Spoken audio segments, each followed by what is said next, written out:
और चलिए बात एक और अहम खबर की करेंगे, जहां जेओए 817 के अभ्यर्थियों ने 30 सितंबर तक नियुक्ति की मांग की है। इसको लेकर अभ्यर्थियों ने दो बड़े ऐलान भी किए हैं। अभ्यर्थियों ने कहा है कि नियुक्ति मिलने पर वो लोग सीएम जयराम ठाकुर को चांदी के सिक्के से तौल देंगे, लेकिन अगर 25 सितंबर तक आयोग रिजल्ट जारी नहीं करता है तो 26 को सैकड़ों अभ्यर्थी कर्मचारी चयन आयोग का घेराव करेंगे।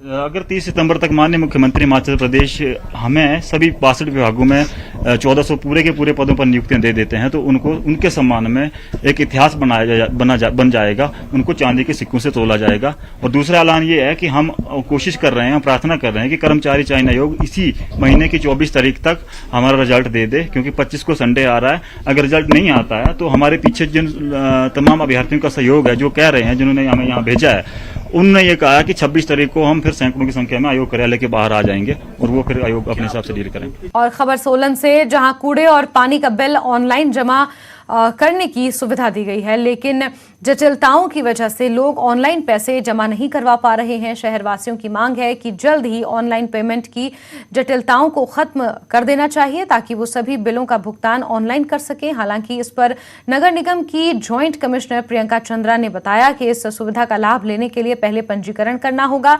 पंजीकरण की जानकारी ऑनलाइन पोर्टल पर दी गई है। साथ ही वीडियो बनाकर पंजीकरण करने का पूरा तरीका भी बताया गया है। लोगों को बिल जमा करने के लिए पोर्टल पर जाकर पंजीकरण करवाना चाहिए।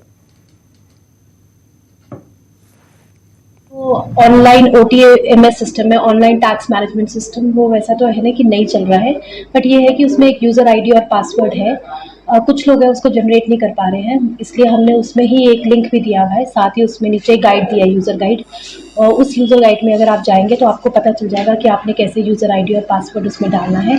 इसके अतिरिक्त 3-4 दिन पहले हमने अभी न्यूज़पेपर में भी एक जो थोड़ा है इसकी IEC की है कि आप इसको कैसे उस यूजर आईडी को यूज करेंगे।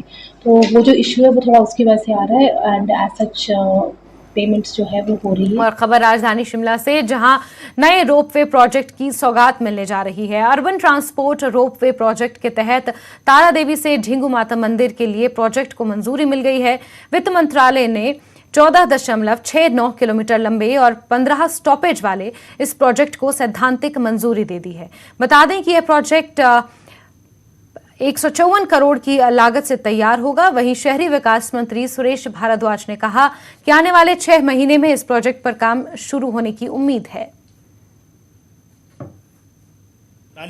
और केंद्रीय जो है वो इकोनॉमिक अफेयर्स डिपार्टमेंट ने जो है हमारी रोपवे की योजना स्वीकार कर ली है, और वो अपने आप में 14-1500 करोड़ रुपए की योजना होगी, जिसमें तारा देवी से लेकर के जो है ढिंगू मंदिर तक जो है वो, और इधर सुमटी तक जो है रोपवेज जो है वो शहर में ट्रांसपोर्ट के लिए जो है वो यूज की जाएंगी।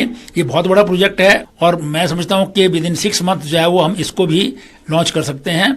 और इसी पीरियड में 1800 करोड़ रुपए की जो है वर्ल्ड बैंक एडिड जो है वो पानी की स्कीम शिमला को मिली है, जिसका काम ऑलरेडी चल रहा है। सोलन के विभिन्न क्षेत्रों में आज